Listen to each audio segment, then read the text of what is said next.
Hello, good evening. I'm here again. I'm Cleofe. Andito naman ako para mag-share sa inyo sa ating sinubaybayan dito kay Rick Warren. Dito sa Tagalog edition dito sa The Purpose Driving Life.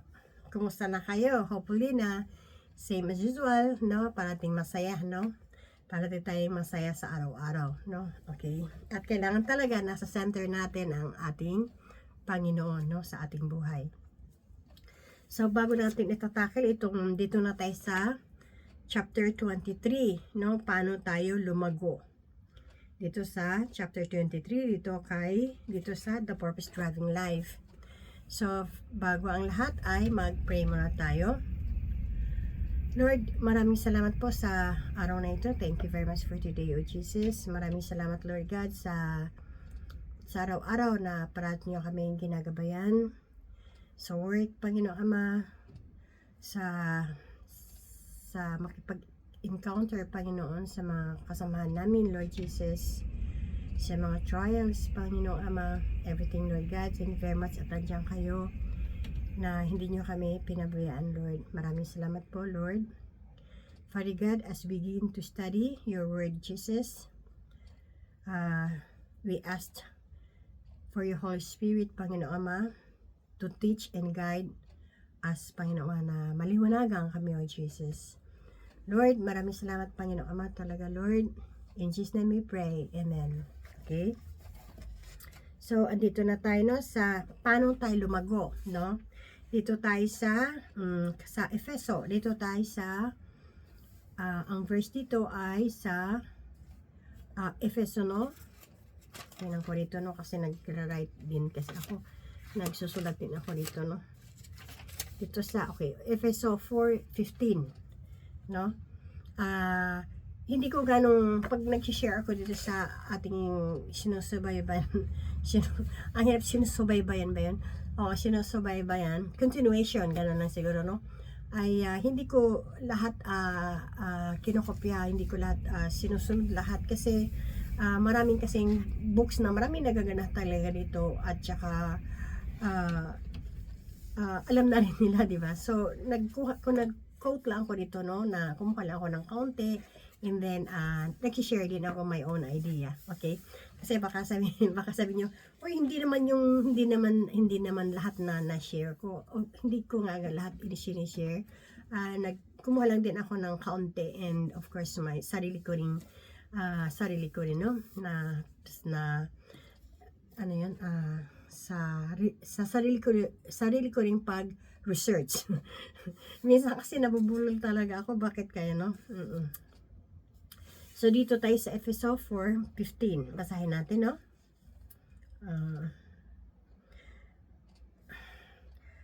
manapay sa pamagitan ng pagsasalita ng katotohanan sa diwa ng pag-ibig, baging ganap tayo kay Kristo na siyang ulo. Sa Efeso 4:15. At dito naman sa Efeso 4:14, hindi na tayo matutulad sa mga batang nagdadala ng bawat aral.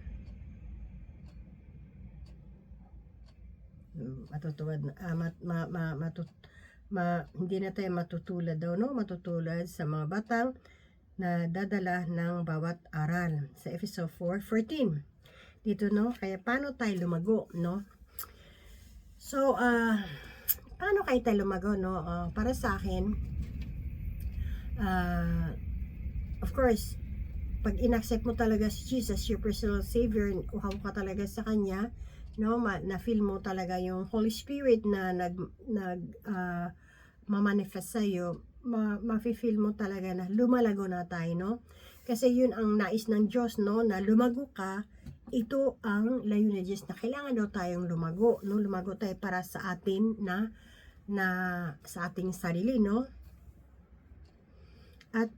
at mapapasa atin yung katangian ng Diyos, okay? So syempre syempre pag minsan sinishare ko rin to, before na nag-share din ako ng, although kahit saan naman na church, nire-repeat lang din nila itong sinishare ko, kasi tayo naman, kasi kahit na tayong tao, ay even though we are matured Christian, kahit na ikaw pa ay pastor ka pa, o reverence ka pa, o teacher ka pa, matatag, hindi natin malalaman, hindi natin pag minsan may dumating na problem sa buhay natin, pag minsan nagiging weak rin, di ba? So we always reminding, no, God, no, na kailangan talaga na paglabanan natin, kailangan natin lumago tayo more na mag-improve talaga tayo, kasi kung manghihina tayo ay magiging ma-false tayo, no, para pag Tagalog, no, mawala yung parang yung parang manglamig ka, no, manglamig ka tuloy, parang manghihina na yung spiritual mo, no. So, kaya ang sabi ni, kahit paulit-ulit itong sinishare, hindi lang ako, sa mga churches din, parati talagang inuulit, kasi always reminding us talaga. Even me, as, no, lahat tayo ay, even though we're matured talaga, pero andyan yung sa James, no, andyan yung demonyo, no, paikot-ikot na gumagawa silang chance na para tayo sakmalin, na magkasala tayo, no. Yun ang trabaho nila, no. Kaya kailangan na parati itong inuulit itong salita na ito ng ating Panginoon, na we should be careful, kasi yun ang sabi ng Panginoon, na nais ng Diyos na lumago pa tayo, no. Itong layunin ng Diyos para sa atin, no, para mapasayo ang katangian ng Diyos, no, para pa sa atin ang katangian daw ng Diyos. Ano ba yung katangian ng Diyos, di ba? Bumaba siya sa lupa, di ba? Naging katawang tao lang siya, no, but he is pure yung heart niya, wala siyang bahid, wala siyang kasalanan, di ba? Very clean talaga yung heart niya, lahat talaga, no. So gusto niya, even though we are not perfect, kahit hindi tayo perfecto talaga, ay gusto pa rin niya talaga na maging katulad niya tayo, yung in a way, naranasan nyo rin yun naman, no, na before, when you don't know God the Father, na you know Him, but you don't, hindi mo surrender yung buhay mo sa Kanya, ganun ka pa rin,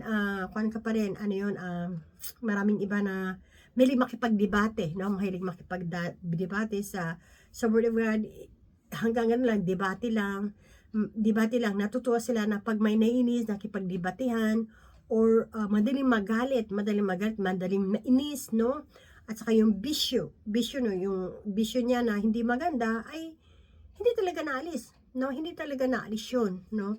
Kaya yung gusto ng Panginoon na, kung gusto na lumapit kayo sa Kanya, lumagot tayo, no, para maging kawangis niya, maging katulad niya, no, magkaroon tayo ng self-control, no.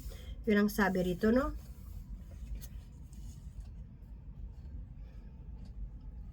Ito pa, no, ang paglagong spiritual ay di nangyayari kaagad, no. Hindi talaga ito kaagad nangyayari, kagaya nga sa akin, di ba?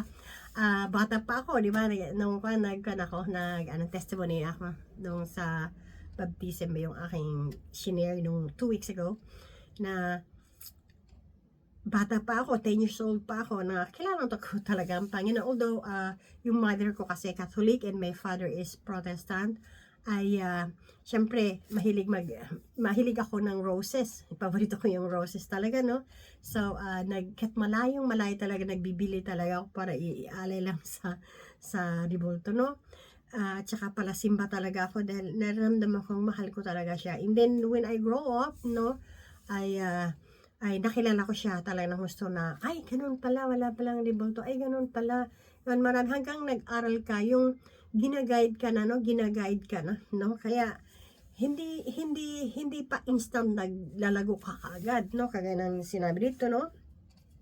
Ang paglagong spiritual ay di mangyayari kaagad, no. Hindi mangyayari talaga kaagad, kapatid. Kailangan talaga mo ang sarili para dito. Kailan mo gustuhin ang lumago, magpasa iyong lumago, magsikap na lumago, no.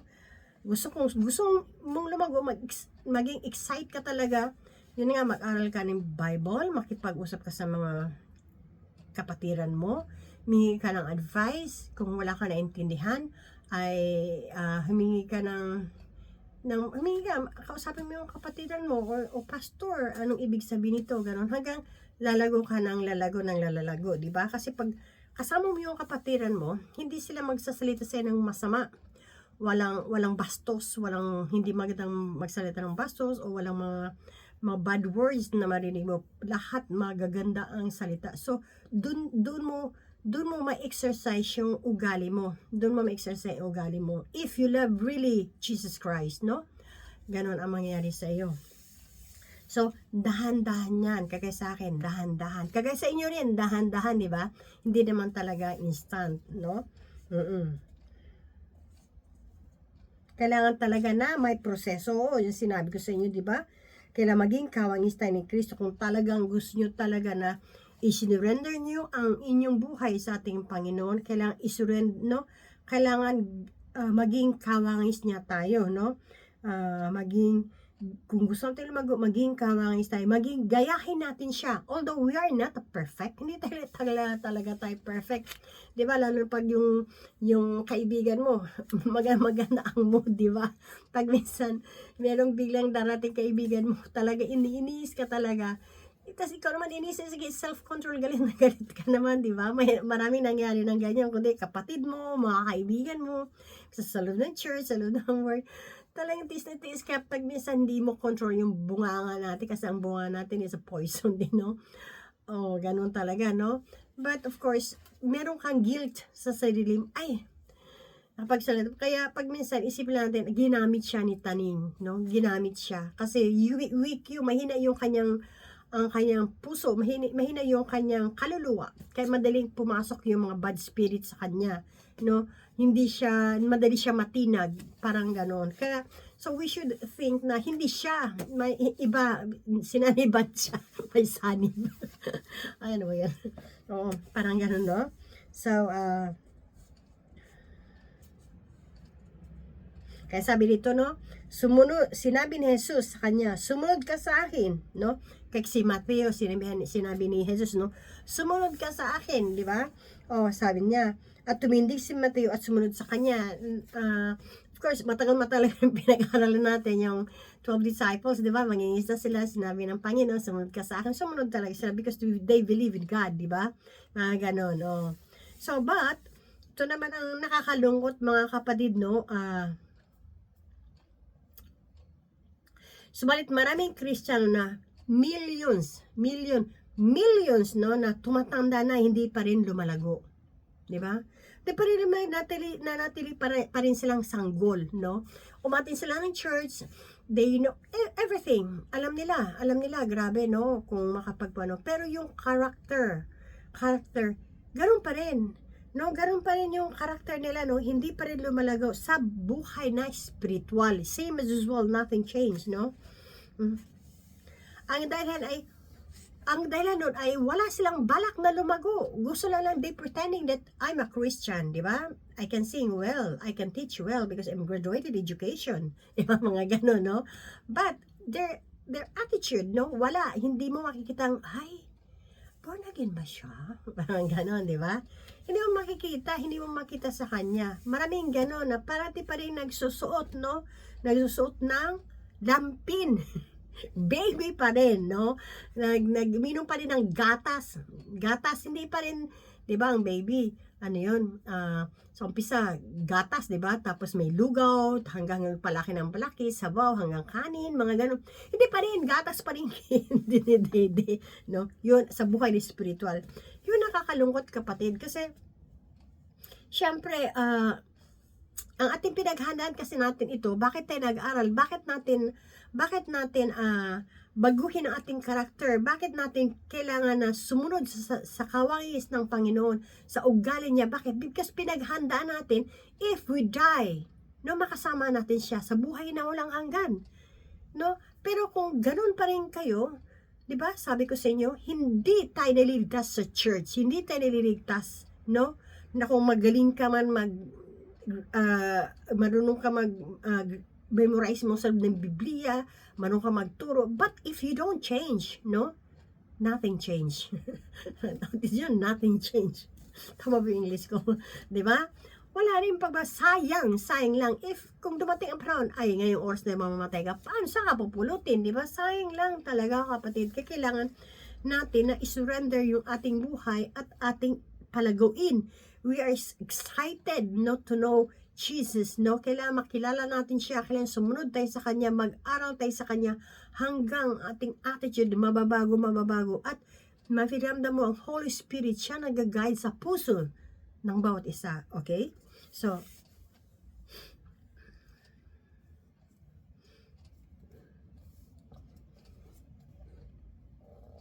kaya sabi dito, no, ang si Jesus, no, ang si Jesus, ang daan at katotohanan at ang buhay na walang hanggan. So, kailangan tanggapin natin siya sa ating tagapagligtas, no? Kaya kung hindi tayo maniniwala kay Jesus, paano tayo maging disciple niya, di ba? Disciple, siyempre, kasi church, meron din, no? Di ba? Merong mga nagtuturo, yun, we are a disciple, mga ganun, marami mga ganun. Paano tayo paano tayo maging disipulo ng Panginoon, no? Paano tayo maging disipulo natin ng Panginoon kung hindi tayo mag-grow, kung hindi tayo naniniwala sa Kanya, no? Basta just pretending, no? Gusto mo lang magsumikap, di ba? Ay, gusto mo lang magsumikap, hindi. Gusto mo lang magmayabang, di ba? So, hindi tayo maging disciple sa Kanya, no? Hindi, ibig sabihin na, even though you tell others, but they can watch your attitude, di ba? Makikita nila yun, uy, magaling nga siya magturo, pero pagdating sa bahay, alam mo, ganun siya. Maroon pala siya magchismis, di ba? Makikita, hindi mo kasi wala yung Holy Spirit, wala sa puso mo, di ba? Magmamanifest kasi yun di ba? Kaya sabi rito, hindi ka maging disipulo sa ating Panginoon, hindi tayo niniwala sa Kanya, no? Hindi tayo maniniwala sa Kanya, at wala kang pananampalataya sa Kanya, no? Basahin natin dito si John 3:16. John 3:16. Alam mo, na-memorize ko na ito, kapatid, no? For God is son of the world. Kailang, yun, mas gusto kasi basahin kasi, yun lang, gusto ko na basahin. Gusto lang basahin kasi ayaw ko magkakamali. Sabi pa ni Pastor Ben. Napaka-famous siyang John 3:16. Kailangan, imposibleng hindi memorize ng mga Kristiyano. Napakagandang verse na yan. Memorize ko naman, but yun, gusto ko lang basahin. Parang gano'n. John 3:16.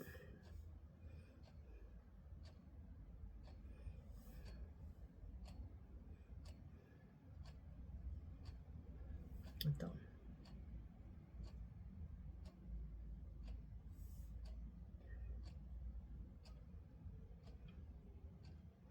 Diba?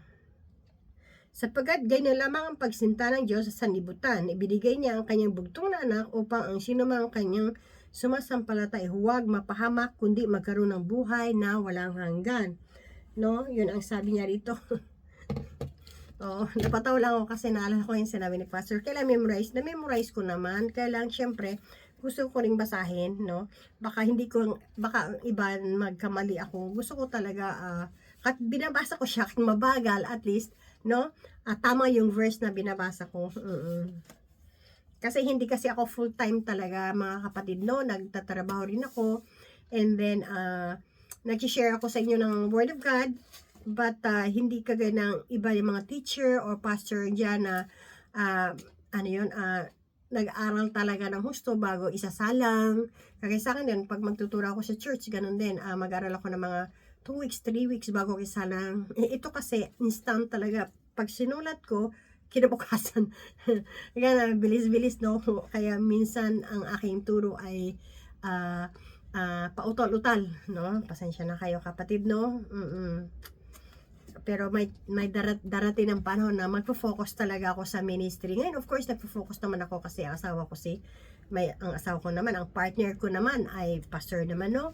But, hindi talaga yung totaling wala kang work, no? Doon ka lang talaga nakafocus sa ministry. Darating din ang panahon na gano'n, no? Okay, dito sa John 3:16 tayo, no? Kanina, no? And, dito rin sa Ephesians 2:8, no, episode. Dito, no, sa 16, no, Kailangan maniwala tayo sa Panginoon na siya ang ating tagapagligtas. Dahil kung hindi tayo maniniwala sa Kanya, paano tayo maging disipulo? Dahil kahit na marunong ka sa lahat na bagay, no? Sa sinabi ko, marunong ka magturo, marunong ka lahat. You understand, you memorize everything, no? Sa Bible, ako hindi ko ganong memorize, no? Diba? Nagbabasa pa ako. Ay, ano yun? If your ugali, your character doesn't change, it's useless. Hindi ka kasi naniwala sa Panginoon, ay mong lumago kasi. Lumago ka lang sa education, wala sa puso, di ba? Kaya it's useless, no?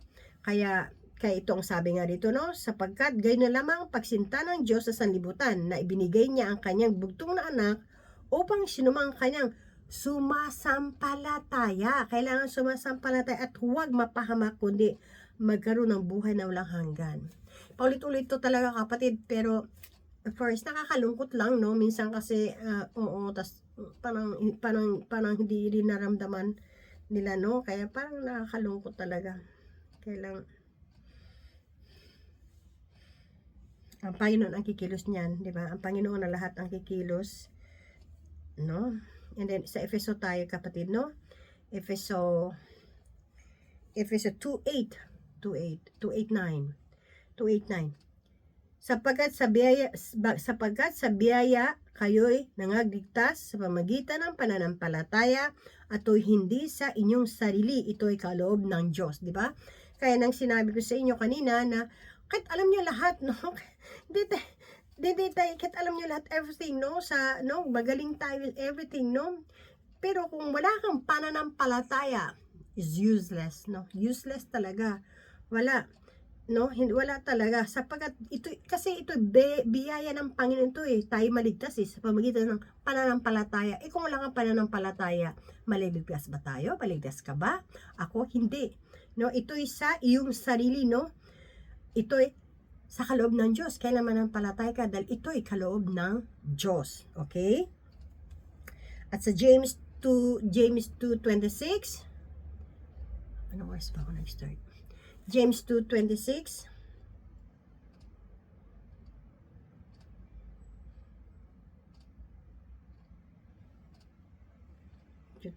Ang bilis kasi, no? Kasi nasa tab kasi ako. Kasi kung sa Bible matagal pa. Sapagkat kung paano ang katawan na walang espiritu ay patay, di ba? Tama yung sinabi ko, kasunod ang in-expression, no? Sapagkat kung paano ang katawan na walang espiritu ay patay at gayon din ang pananampalataya ay walang magagawa ay patay, di ba? Ngayon ko lang binasa ito kasi nakita ko lang yung pinag-aralan ko na nakita ko lang, sinulat ko lang siya. Tas yun, yung in-explain sa inyo, itong kinalabasan, di ba? So, sunod-sunod talaga, di ba? Kahit anong galing nyo talaga, mga kapatid, pag wala kang pananampalataya, no? Baliwala din, di ba? No, di ba?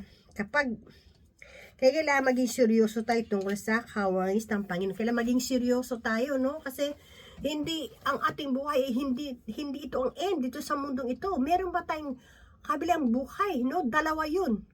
Punta ka sa impyerno, punta ka sa langit. Ganun yun di ba? Oo. Kaya kailangan nakakatakot, no? Pag doon tayo sa forever yung susunugin yung doon sa Hades, no? Wow. Ang sakit-sakit ng ating kan. Wala, buti sana kung nakikita ko sa YouTube, sinusunog yung buong katawan natin, di ba? Tapos naging bungo na. Tapos babalik ka na naman sa normal na mukha, face, tapos susunugin na naman. Forever and ever yun, kapatid. Mapasok ka nga lang ng dyan. Sakit-sakit na. How much more? Katawan na, di ba? Kailan magbago tayo, no? Kailan magbago tayo ang mga kilos natin at ugali natin. Magkaroon ng bagong ugali. Kailangan magkaroon tayo ng bagong ugali. Siguraduhin natin na tulungan natin ating sarili, no? Tulungan natin ang sarili, no? Dito sa sarili. Tulungan natin ang sarili, no? Na magkaroon tayo ng ng banal na spirito sa ating puso. Basahin natin dito si John 13:34-35. John 13. John 13. May kunan kasi ako eh. May nalimutan ko ng verse na yon. John 13. Sana ito. Kasi isang araw ko pa kasi ito sinulat eh. Hindi ko lang kasi binasa eh. Sayang. Ganda sana yung verse na yun. Sana ito. Ay, hindi to. Lumantipan to. John 3:13. 34.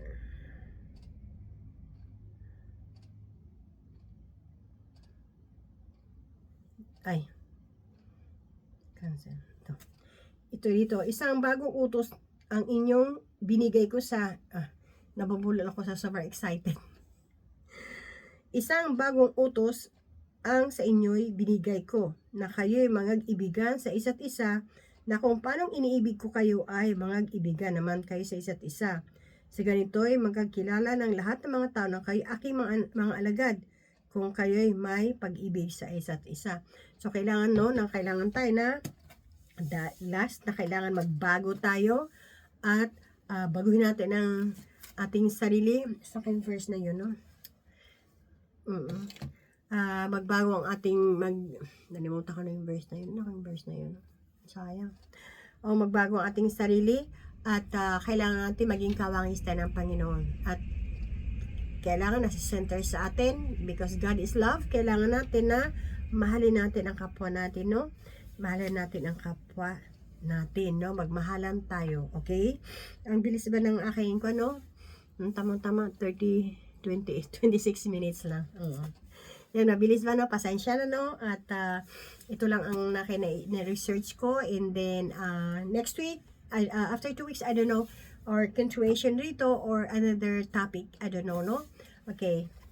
Maraming salamat, no? Maraming salamat talaga na sana naman yung mga hindi nakakapunta ng church or yung mga baguhan, no? Sana naman ay makarinig sa itong mga sinishare ko. Hindi ito sa akin, puri sa ating lahat, no? Na that we kailangan mag-remind, no? I-remind natin na andyan ang Diyos na parating siyang nagmamahal sa atin, no? Even though we have a lot of problems, ay hindi niya tayo pinabayaan. Andyan siya, alam niya yon. Hindi niya tayo sasaktan, no? Kaya kailangan we should believe, no? Magtiwala lang tayo sa Kanya, okay?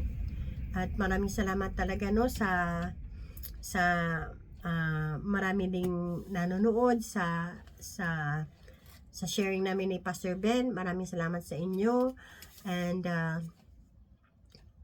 I pray, no, na ito'y aral sa atin sa bawat isa, okay? Thank you God for today. Maraming salamat Lord dahil nag-share po ako ng inyong salita, Panginoong Ama. Help us God the Father na may pamuhay namin ito talaga, Lord God. Help us God the Father na lumago kami, Panginoon. Tulungan niyo kami na lumago kami, Panginoon, na paulit-ulit itong niremind niyo, Panginoon, na kailangan naming lumago, Panginoong Ama, na sumunod kami sa inyo, o Panginoong Ama. Maraming salamat, Panginoong Ama. Kaya we ask for guidance in applying and learning to our lives, no? Kailangan namin i-apply talaga ito sa aming buhay, Panginoong Ama. Tulungan niyo kami na maging matatag kami sa lahat ng bagay, Lord God. Help us keep your word in our heart, Jesus, so we may not sin, na hindi kami magkaroon ng kasalanan talaga, Lord, o Jesus. Although we're so weak, Panginoong Ama, but I know nandiyan kayo, kami ay hindi nyo kami pabayaan, Lord. Maraming salamat talaga, Lord. Maraming salamat, Panginoong Ama, o Lord Jesus. And I pray also yung mga family ko, mga kaibigan ko, Panginoon, our church, mga kasama ko sa church, Panginoong Ama, na I pray, Lord God, na touch their heart, Panginoong Ama, na they feel it, your Holy Spirit, Panginoong Ama, maramdaman nila na nag-aantay lang talaga kayo, Panginoong Ama, Lord. Lord, protect them, Lord God, iparamdam niyo po sa kanila, Panginoong Ama, na kayo ay Diyos na buhay, Panginoong Ama, o Lord God. Maraming salamat, Lord. I love you, Jesus. In Jesus' name we pray. Amen. Okay, mga kapatid, thank you so much, no? And after 2 weeks, maybe after 2 weeks siguro, or but I don't know, mga kapatid, kung i-continue ko ito, another topic ba, no? Okay. Pasensya na rin kayo, no? Pag minsan nag-share ako sa inyo, mga iba dyan ay ako yatang pinatamaan. Hindi po kapatid, dahil kahit ako ay natatamaan din ako. Lahat tayo, no? Always reminding, no? Kasi God love us, okay? Okay, love you so much. God's love us, okay? Love you. Bye.